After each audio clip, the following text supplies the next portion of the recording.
할렐루야. 샬롬 샬롬 샬롬 샬롬 샬롬. 하나님 사랑합니다. 여러분 주 안에서 사랑합니다. 르면 23장 말씀은 야훼의 엄중한 말씀이 말하도다 계속 얘기합니다. 자, 우리 전체 조금 어렵습니다. 에레미야가 전체에서 중요한 부분들 잠깐 말씀드리고 들어갑니다. 1절에 보니까 내 목장의 양떼를 멸하려 흩어지게 하는 목자에게 화 있으리라. 1절에 이렇게 말씀하고 있어요. 그래서 목자들은 유다 백성들을 바른 길로 인도해야 할 지도자들을 이야기합니다. 지금으로 보면은 최정돌이죠.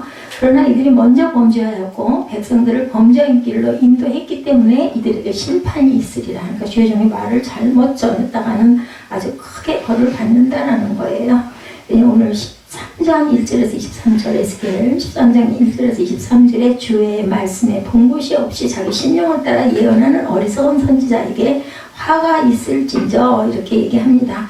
마태복음 23장 13절에서 15절에도 화 있을진저 외식하는 서기관들과 바리새인들이여 너희보다 배나 더 지옥 자식이 되게 하는도다 이렇게 하죠. 이사야 30장 9절에서 11절에 대저 있는 패역한 백성이요 거짓말하는 자식들이요 야훼의 법을 듣기 싫어하는 자식들이라. 선지자들에게 이르기를 우리에게 바른 것을 보이지 말라, 우리에게 부드러운 말을 하지 말라 이렇게 얘기한다는 이런 자들은 다 화가 있을 것이다 라는 이야기를 합니다. 바알을 의지하고 예언하여 내 백성 이스라엘을 그릇되게 하였다. 13절에 그렇게 말씀하죠. 선지자는 하나님의 말씀이 아닌 거짓으로 말씀을 전함으로 백성들의 죄길로 인도하였다. 이는 북이스라엘이 멸망하게 된 원인입니다. 그러므로 선지자는 하나님의 말씀만을 전해야 한다라는 거죠. 15절에 쑥을 먹이며 독한 물을 마시게 하리니 뜻은 악을 행한 선지자들에게 임할 하나님의 징계입니다. 하나님의 말씀으로 백성들을 인도해야 할 영적인 지도자들이 악을 행하면 하나님이 보응하신다.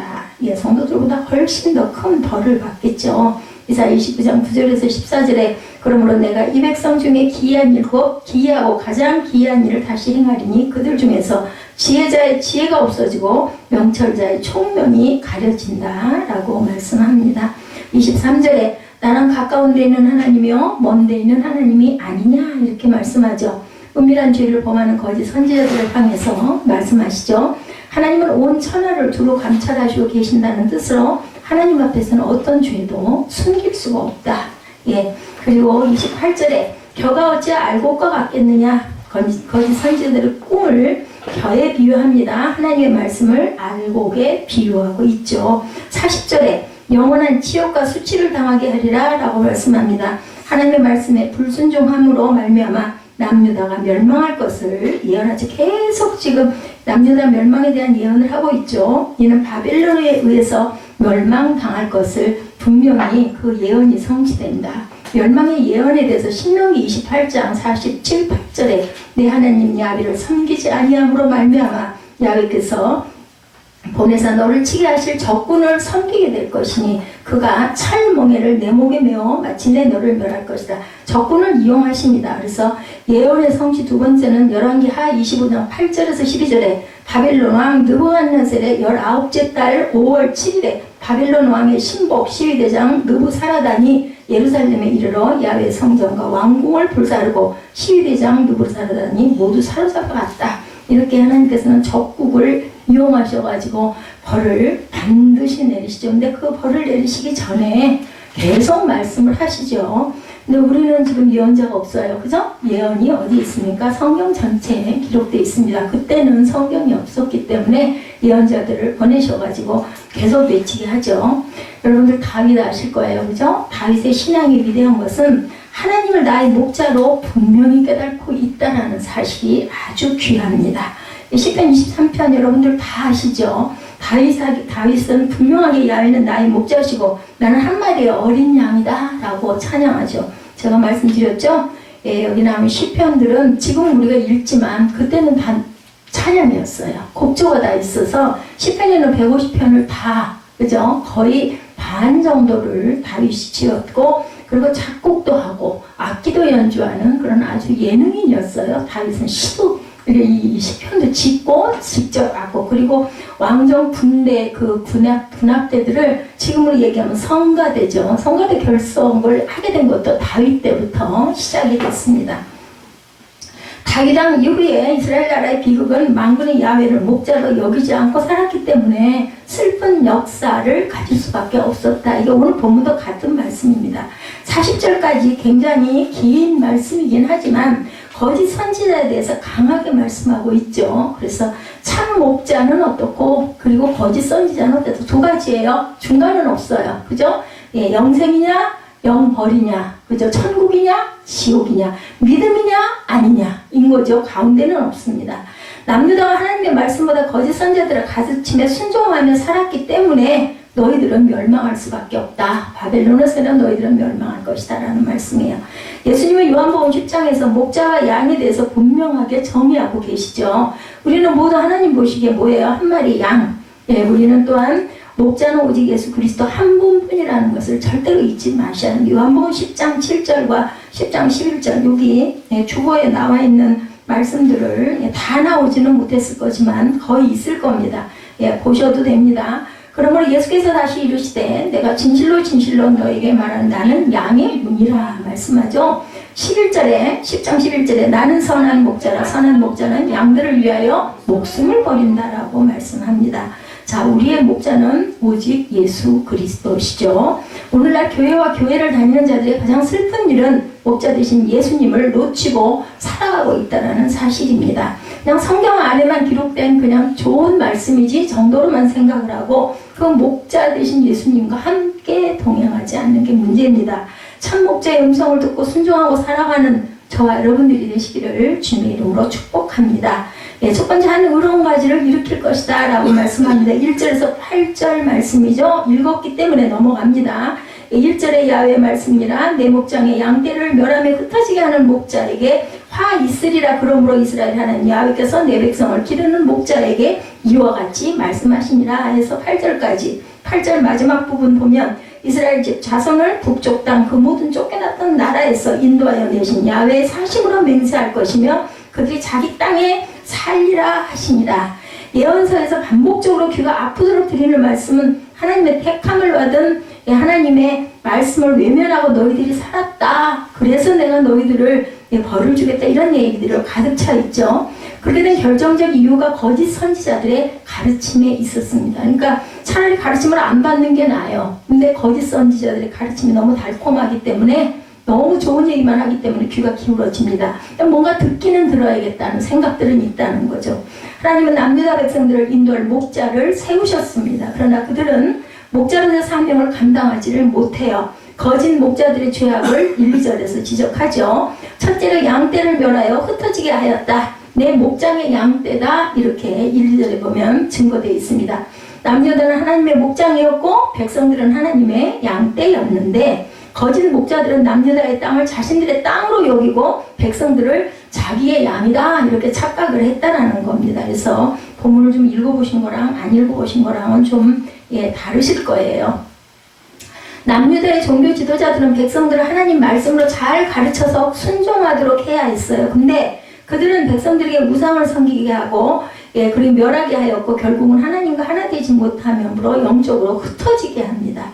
거짓의 세력의 궁극적인 목적, 하나님과 하나 되게 못하는 것, 그죠? 갈라지게 만드는 것, 돌아가게 만드는 것, 그죠? 안 믿게 만드는 것. 거짓의 세력은 육적으로도 깨뜨리는 역사를 일으키지만 영적으로도 또한 깨뜨리는 역사를 합니다. 국가 간의 화목을 깨뜨려 분쟁을 일으키고 가정을 깨뜨리고 형제지간의 우애를 깨뜨리고 결국은 내 마음까지 깨뜨려서 혼란하게 하고 좌절하게 한다. 교회를 깨뜨리기도 하죠.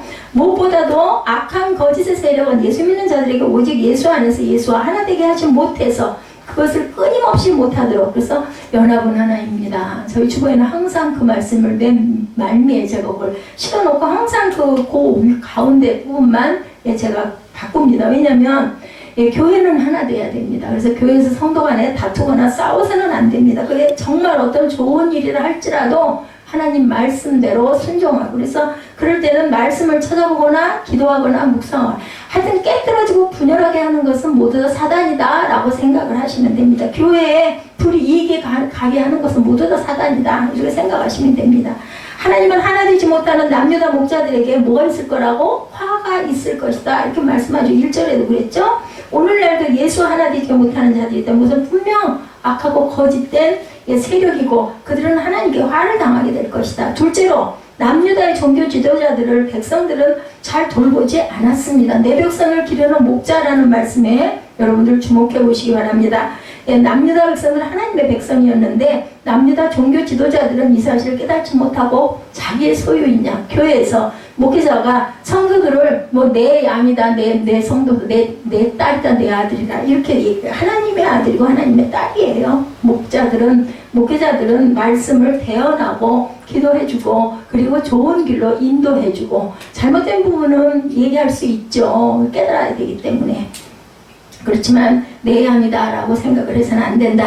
말씀 안에 살지 못하게 하고 영적으로 흩어지게 합니다. 자신들의 생각으로 양육을 잘못했다가는 오늘날 이 땅의 주의 종들이 하나님의 양들을 잘 보고 잘 돌보고 있는가? 잘 돌보는 것은 하나님의 말씀으로 양육하고 기도해주고 영적으로 바른 길로 가게 하는 것이 바로 돌보는 길입니다. 하나님 말씀대로 가르치지 않고 영적으로 바른 길을 인도하지 않고 오직 예수 신앙으로 가르치지 않는다면 거짓 종들이에요. 지금 목회자들도 3절을 보면 결국 남유다는 거짓 종들의 가르침 때문에 멸망받을 것이지만 하나님은 다시 남유다를 회복시켜 주실 것이라고도 약속을 하시기도 합니다. 그리고 하나님의 참 목자들을 세워주시겠다고 4절에 약속하시죠. 내가 그들을 기르는 목자들은 누구를 의미합니까? 1차적으로 70년 후에 바벨론에서 해방되어 돌아올 때 하나님께서 세우신 목자들인데 스룹바벨, 에스라, 느헤미야 같은 자들을 의미하고 있습니다. 이 사람들도 전부 다 그저 예언자들이죠. 2차적으로 5절에서 언급하고 있는 예수 그리스도, 5절에 보면 예수 그리스도가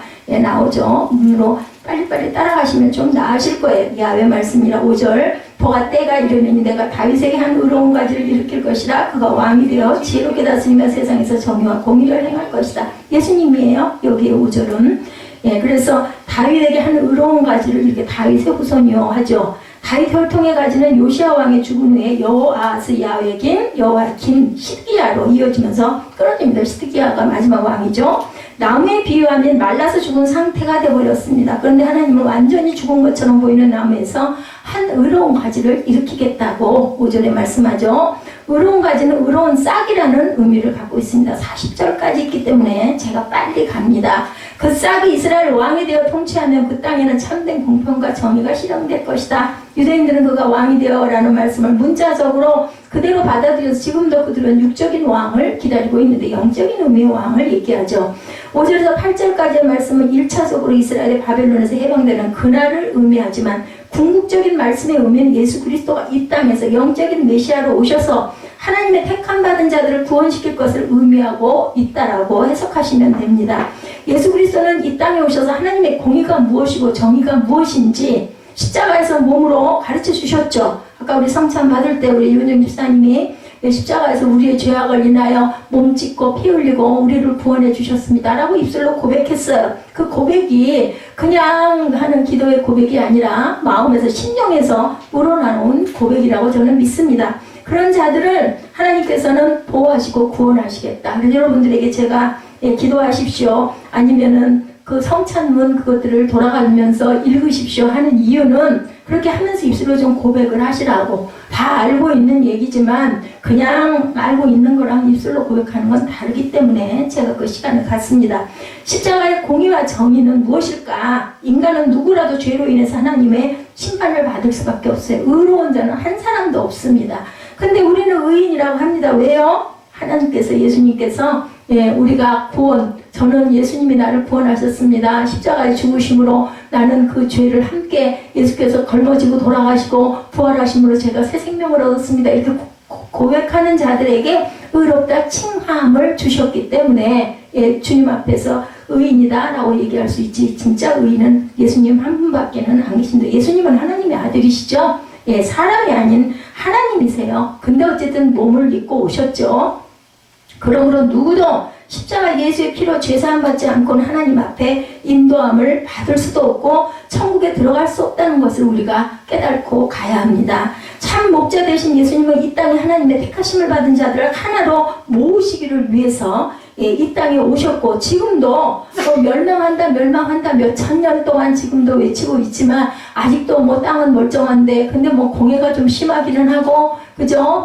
여러 가지 쓰나미도 일어나고 지진도 일어나고 하지만 아직은 우리나라 이 땅은 정말로 건강하지 않아? 이렇게 얘기하지만 여러분들 아마 몸으로 많이 느끼실 거예요. 예전에 비해서 공기도 너무너무 나빠졌고, 주변에 보면은 그냥 이웃나라에 그냥 멀쩡한 도시가 그냥 홀딱 어느 순간 그냥 없어져 버리기도 하고, 이런 일들. 그게 이 땅이라고 없으리라는 보장은 없어요. 저는 매일 아침 일어날 때마다 오늘도 하나님이 나를 눈뜨게 해주셨구나. 제가 몸이 연약해서인 것도 있겠지만 어느 순간인가부터 내가 내일이 있어 없어 그런 생각이 듭니다. 누구에게도, 그죠? 오는 건 순서가 있는데 가는 건 순서가 없다 그래요. 거짓의 세력은 흩어지게 하는 것이 목적이지만 예수님은 하나로 모으시기 위하는 게 목적이다. 그러니까 자꾸 깨뜨려 부시게 하는 것은 거짓이고, 깨뜨려 부시는 건 사탄이고, 하나로 모으고 병합하게 하는 것은 하나님의 뜻이다 라고 이렇게 아시면 됩니다. 요한복음 17장 21절에 아버지께서 내 안에, 21절 나와 있죠. 주보 보십시오. 아버지께서 내 안에, 내가 아버지 안에 있는 것 같이 그들도 다 하나가 되어 우리 안에 있게 하사 세상으로 아버지께서 나를 보내신 것을 믿게 하옵소서, 이렇게 고백합니다. 오늘날 이 시대는 분열의 시대라고 해도 과언이 아니에요. 그죠? 그리고 정말 개인주의가 너무 아주 팽배해 있는 그러한 땅에서 우리는 그 시대에 대해 살고 있습니다. 우리나라 세계에서 이혼율이 2주라고 그러죠? 이혼율이 50% 시대가 되어가고 있답니다. 그럼 두 쌍이 결혼하면 한 쌍은 이혼한다라는 거죠. 자살도 세계 1위를 차지하고 있다고, 대한민국이. 자살도 자신의 마음과 정신 상태를 분열시킴으로 나타나는 행위죠. 악한 사탄의 세력의 역사는 분열시키고 깨뜨린다. 그냥 복잡하고 어렵게 생각할 필요가 없어요. 자꾸 내가 의기소침하게 내가 살아서 뭘 해, 나는 왜 태어났어, 이런 거 전부 사탄입니다. 믿음을 가진 자들은 오직 예수 안에서 하나가 되어서 바른 인도를 받으며 살아가야겠죠. 오직 예수 안에서 하나가 되기 위해서는 우리가 어떻게 해야 할까? 뻔하죠. 말씀과 성령으로 충만해야죠. 제가 오늘 그 성령의 찬양 많이 했어요. 특히 성찬 때는 그런 찬양을 너무, 그죠? 우리 그냥 찬송가는 너무 힘들어하는 부분들이 있어서, 반주자도 그렇고, 그래서 오늘은 그냥 찬양으로, 그 대신 의미가 있는 찬양, 물론 다 의미가 있지만 그런 색깔을 제가 한번 골라봤습니다. 남유다와 하나님과 하나 되지 못한 것은 하나님 말씀을 외면하고 거짓 선지자들의 가르침을 따랐기 때문이고, 유대인들이 초림으로 오신 예수 하나가 되지 못한 것은 예수님의 말씀을 외면하고 육신의 왕을 구했기 때문이에요. 그래서 왕으로 세우려고 막 하죠. 예수님을 무슨 기적을 일으키거나 병자를 고치거나 하면은 우리의 왕이 되어주셔서, 예수님 어떻게 했어요? 슬그머니 도망가죠. 어디로? 산으로, 그죠? 기도하러 가십니다. 참 목자 되신 예수님과 하나 되기 위해서는 그분의 말씀에 순종하여야 한다는 사실, 요한복음 10장 27절이죠. 내 양은 내 음성을 들으며 나는 그들을 알며 그들은 나를 따르느니라. 어려운 말씀이 아니에요. 우리 신약들은 보면은 금방 이해가 갈 거예요. 두 번째, 거짓 선지자에 대해서 깁니다. 9절에서 32절까지가 전부 다 거짓 선지자들에 대한 이야기입니다. 예레미야 선지자는 당시의 선지자들을 향해서 하신 말씀을 듣고 충격을 받아 정신을 차리지 못할 지경에서, 그래서 막 울었잖아요. 그죠? 예레미야가. 그래서 눈물의 선지자라는 별명을 얻기도 하죠. 예레미야는 하나님의 말씀을 전하면서 거짓 선지자들의 죄악을 정죄하려는 태도가 아니라 그것을 자신의 고통으로 여기며 탄식하고 울었습니다. 이게 예레미야 선지자가 많지만 특징이 바로 울었던 선지자. 저만큼이나 눈물이 예레미야 선지자가 많았던 것 같아요. 첫째로 행음하고 사악했다. 10절에서 12절 본문 10절에서 12절 이렇게 눈으로 좀 보십시오. 행음은 성적 타락을 의미합니다. 거짓 선지자들은 성적으로, 육적으로, 영적으로 타락합니다. 그들은 우상 숭배 의식을 행한 후에 신전에 속한 창기들과 아주 공공연하게 공식화돼서 성관계를 갖죠. 우상 숭배한 죄도 큰데 그것도 부족해서 창기들과 육체적인 성관계를 가졌다는 것은 사악한 자가 아니면 할 수 없는 그러한 짓입니다. 11절에 보면 내가 내 집에서 그들의 악을 발견하여, 내 집이 어디예요? 하나님 내 집이라고 말씀 어디예요? 성전이죠. 성전. 신약으로 보면 교회, 구약으로 보면 성전입니다. 거짓 선지자들은 하나님의 성전에서 이러한 더러운 성적 타락을 행했다라는 거예요. 예, 그것은 거짓 선지자들까지도 이렇게 선지자들이 누구라고요? 예언하는 자들이죠. 예, 지 말을 하는 자, 자신의 말을 하는 자. 오늘도 이런 사악한 짓들을 하나님의 성전에서 일어나고 있어서 무슨 고소를 하고 막 이런 사건들이 좀 일어나죠.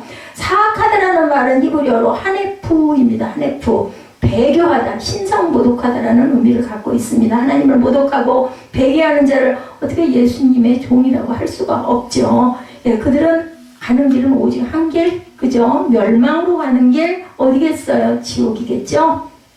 둘째로 백성들을 바른 길로 인도하지 못했다. 13절에서 15절 일입니다. 13절에 사마리아 선지자들이 나오는데 북이스라엘의 선지자들이죠. 남유다 지역이 얼마나, 사마리아는 그저 북이스라엘에 속해 있는 그러한 수도였었어요. 북이스라엘의 수도가 바로 사마리아였습니다. 예, 북이스라엘 거짓 선지자들을 백성들에게 우상숭배를 가르치고 거짓 예언을 하며 백성들을 그릇된 길로 인도한 결과 그들은 아수르에게 멸망을 당합니다. 그런데 이러한 악한 짓을 남유다 예루살렘 선지자들에게서도 보았다라는 거예요. 남유다도 결국 멸망하죠. 백성들이 우상을 숭배하고 성적으로 타락하고 악을 행해도 선지자들이 그들을 회개케 하지 않으면 달콤한 말로 괜찮아, 예, 잘 될 거야, 걱정할 거 없어 이렇게 했다는 거죠. 예, 타락의 악을 행했는데도 죄를 지적하고 회개를 시키지 않습니다. 14절 끝에 보면 그들은 다 내 앞에서 소돔과 다름이 없고 그 주민은 고모라와 다름이 없다. 소돔과 고모라가 어땠는지 아시죠? 그죠? 멸망받죠. 불에 타서 가까스로 노시 구원을 받습니다. 그죠? 딸들 둘하고 아내는 예, 뒤돌아보지 말라고 천사가 얘기인데 자기 살던 집 그리워서 쳐다보다가 소금 기둥이 되죠. 성적으로 타락한 소돔과 고모라 성처럼 남유다가 그렇게 성적으로 타락한 모습이다. 세계를 정복한 로마가 멸망한 것도 성적 타락 때문이었습니다. 오늘날 이 시대도 가장 심각한 타락이 바로 성적 타락입니다. 하나님이 인간에게 주신 가장 귀한 성을 사탄은 그것을 역이용해서 인간을 타락시키고 하나님의 심판을 받게 하고 있다는 것. 15절이죠. 하나님께서 어떻게 거짓 선지자들을 심판하시겠다고 그래요? 쑥물을 먹이며 심판하시겠다 이렇게 말씀합니다. 물은 곧 말씀을 의미해요. 여러분들 에베소서 5장 26절에 보면 예, 우리 주보에 나와 있죠. 이는 곧 물로 씻어 말씀으로 깨끗하게 하사 거룩하게 하시고. 그런데 이 물이 쑥물이라는 것은 무슨 물이겠어요? 타락한 물이겠죠. 그 쓴 쑥을 먹으면 어떻게 해요? 예, 뒤집어져요. 죽어요. 뭐 배탈이 나가지고 그저 설사하고 난리가 나죠. 그래서 쓴물을 어떻게 했어요? 나중에는 단물로 하나님께서 또 바꿔주시기도 하죠. 예, 이런 사람을 죽이는 물, 쑥물입니다. 하나님은 거짓 선지자들에게 참된 말씀을 전하도록 허락하지 아니하겠다라고 말씀합니다. 계시록 8장 11절에 보면 거짓 종들이 전하는 말씀이 쑥물이 되어 많은 사람을 죽일 것이다 이렇게 말씀하고 있습니다. 하나님은 절대로 거짓 것들의 하늘의 비밀의 말씀을 가르쳐주지 않아요. 그래서 내가 그렇게 기도했는데도 어디 하나님은 전혀 아무런 감동이 없게 해. 이런 분들은 혹여 내가 아직 마음밭이 깨끗하지가 못한가, 아니면 하나님이 기뻐하시는 목적이 아닌가, 이걸 한번 생각해 보실 필요가 있습니다. 그렇지 않고 어린아이처럼 그냥 순수한 마음으로 기도를 못해도 상관없어요. 하나님께 엎드리면 하나님은 분명히 답을 주십니다. 무엇으로라도. 예, 제 경험에도 그렇습니다. 마태복음 13장 11절에 천국의 비밀을 아는 것이 너에게는 허락되었으나 그들에게는 아니랬나니 이렇게 말씀하죠. 물이라고 해서 다 먹는 물이 아니에요. 잘못 먹으면 죽는 물, 아까 말씀드렸죠. 쓴물. 예, 그죠? 거짓 종들을 통해서 전해진 말씀 곧 쑥물이다, 쓴물이다라는 것을 여러분들이 아시면 되고, 셋째로 헛된 예언에 미혹되었다. 16절에서 18절입니다. 거짓 선지자들의 말한 예언은 자기 마음에서 나온 것이 하나님의 입에서 나온 말씀이 아니라는 거예요. 거짓 선지자들의 예언이 거짓이라는 것을 증거할 수 있는 두 가지 사실이 17절에 기록되죠. 첫째는 하나님을 멸시하는 자들에게 심판이 임할 것이라고 경고하였음에도 거짓 선지자들은 너희가 평안하리라 라고 얘기했다는 거예요. 다시 말해서 신앙생활이 엉망인데도 모든 일이 잘 되고 아이고 괜찮아. 여러분들 가끔가다 제가 야단치는 거 야속해하지 마십시오. 사랑하지 않으면 그런 거 그럴 필요 없어요. 뭐 그냥 아이고 뭐 성도도 없는데 하나 와서 자리만 채우고 가도 고맙지, 이거는 온전한 주의 종의 자세는 아닙니다. 예, 사랑하니까 예, 떼어주기도 하고 그죠? 아픈 얘기도 합니다. 둘째는 하나님 말씀에 순종하지 않고 자기 마음대로 살아가는 자들에게 재앙이 임하리라 말씀하죠.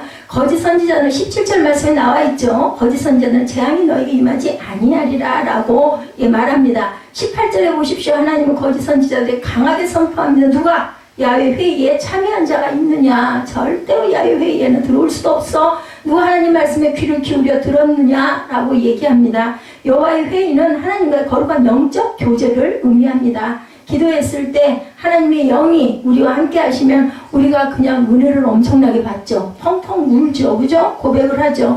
저는 참 그런 경험을 너무너무 많이 했습니다. 그렇기 때문에 정말 자신있게 얘기할 수 있어요. 그러면 뭐 아무것도 변한 건 없어요. 깜깜하고 답답하고 절망적인데도 기도하고 나면은 그냥 막 어깨가 막 올라가고 너무 기뻐가지고 막 웃고 떠들고 다녀요. 너무 좋아가지고. 그런 은혜. 세상이 줄 수 없는 내적인 그러한 의미의 그 은혜입니다.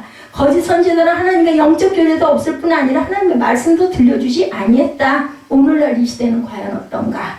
신앙생활을 엉망을 해도 많은 주의 종들이 복을 빌어주죠. 예, 기복적인 신앙이 하늘을 치고 있기도 합니다. 복 받으라, 복 받으라. 나오기만 하면 복 받는다 이렇게 얘기를 합니다. 온전한 예배를 드려야 합니다.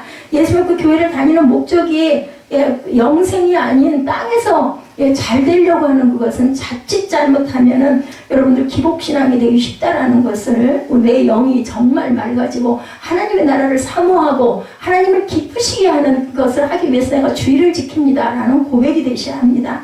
하나님의 말씀이 아닌 인간의 머리에서 나오는 생각으로 가르쳐서는 안 됩니다. 나오기만 하면 돼, 앉기만 하면 돼, 하나님이 받으셔. 아니죠.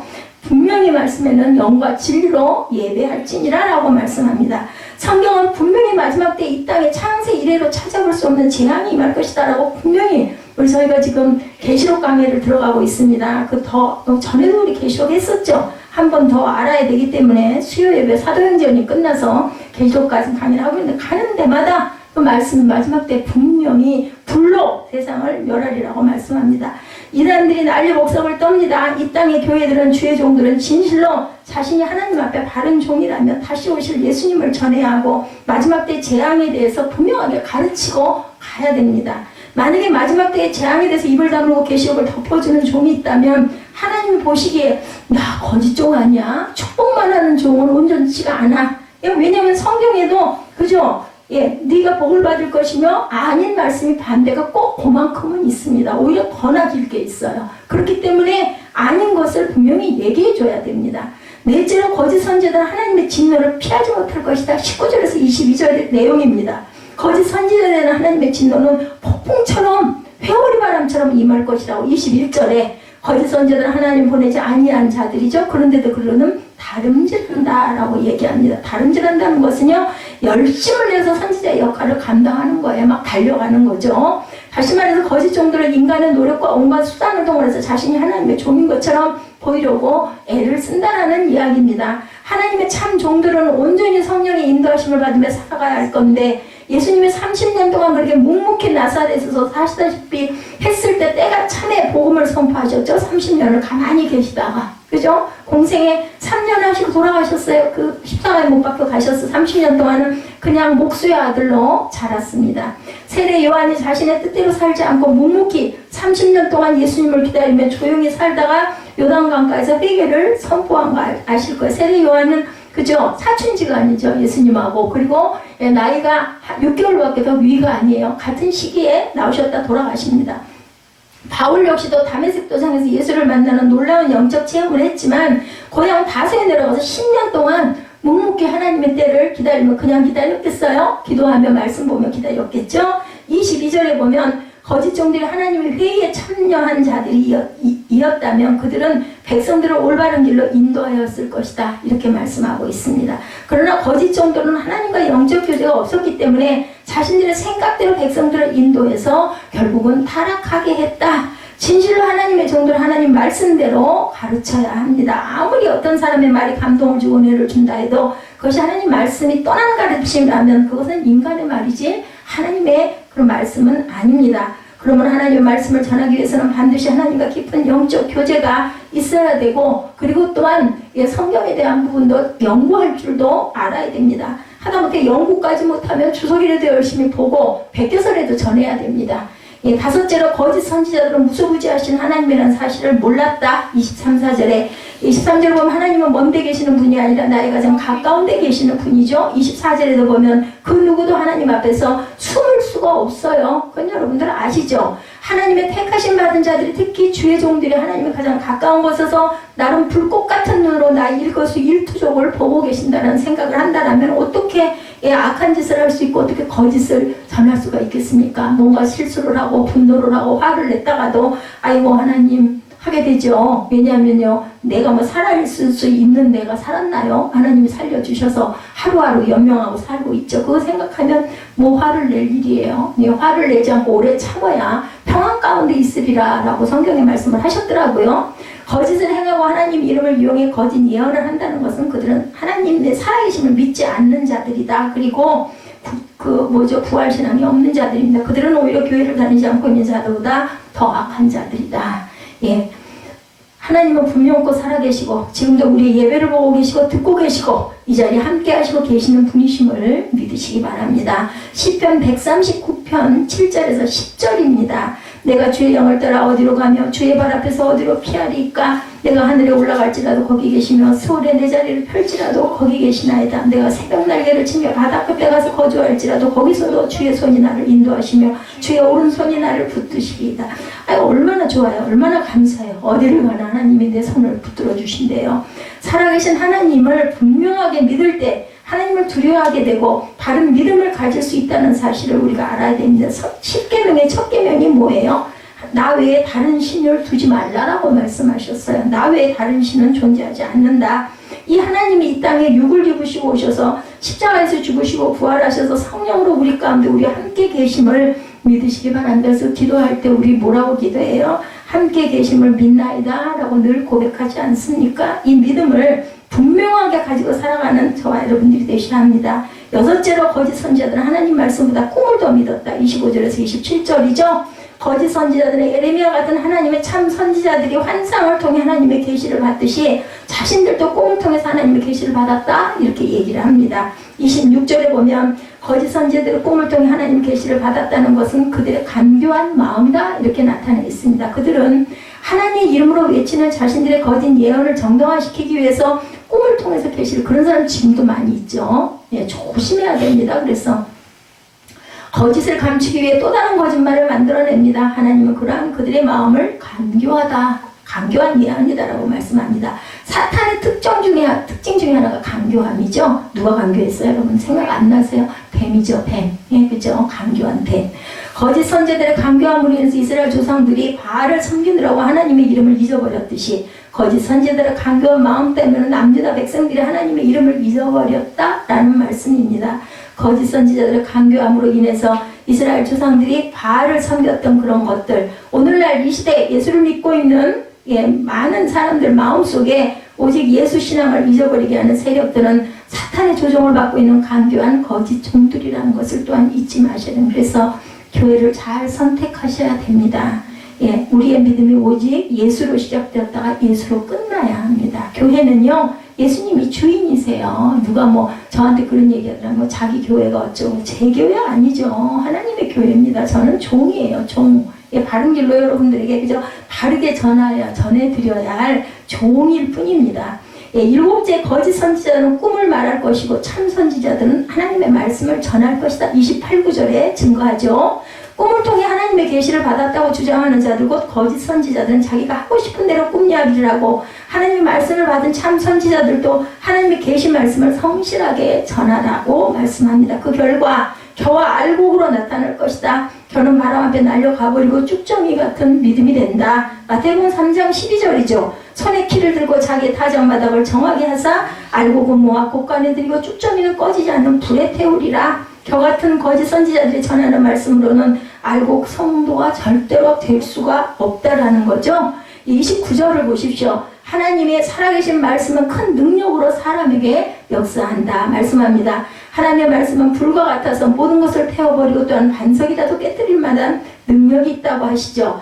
살아계신 하나님 말씀을 들을 때 나의 더러운 죄악이 불태워지고 완악한 나의 마음이 깨어지는 놀라운 역사가 일어나므로 알곡 성도로 변해갑니다. 뭐 은혜 받았다고 해서 한 번에 뭐 탁 알곡 정도가 돼가지고 뭐 완벽해지고 그런 거 없어요. 변해갑니다. 근데 과정도 우리가 잘 가야 됩니다.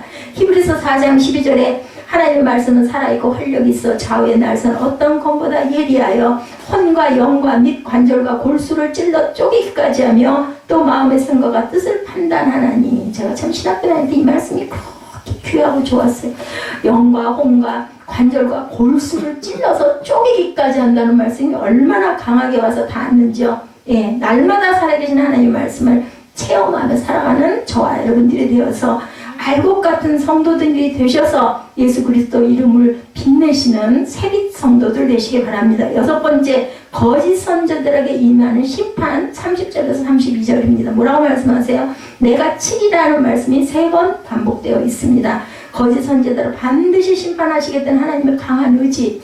반복이 되는 건요, 성경에서 반복되는 거는요, 강조하는 겁니다. 확실하게 그렇게 될 거다. 그들이 심판을 당할 수밖에 없는 것은 앞에서도 강조한 7가지로도 충분하지만 다시 결론으로 거짓 사람들의 죄악을 3가지로 언급합니다. 첫째, 하나님 말씀을 도둑질했다.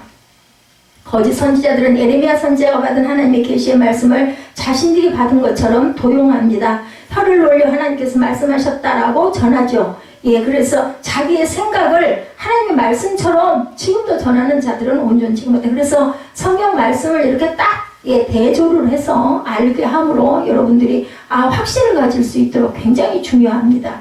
예, 2번째로는 혀를 놀려 하나님께 말씀하셨다라고 전하는 거죠. 많은 사람들이 자기 생각을 하나님의 생각이라고 얘기합니다.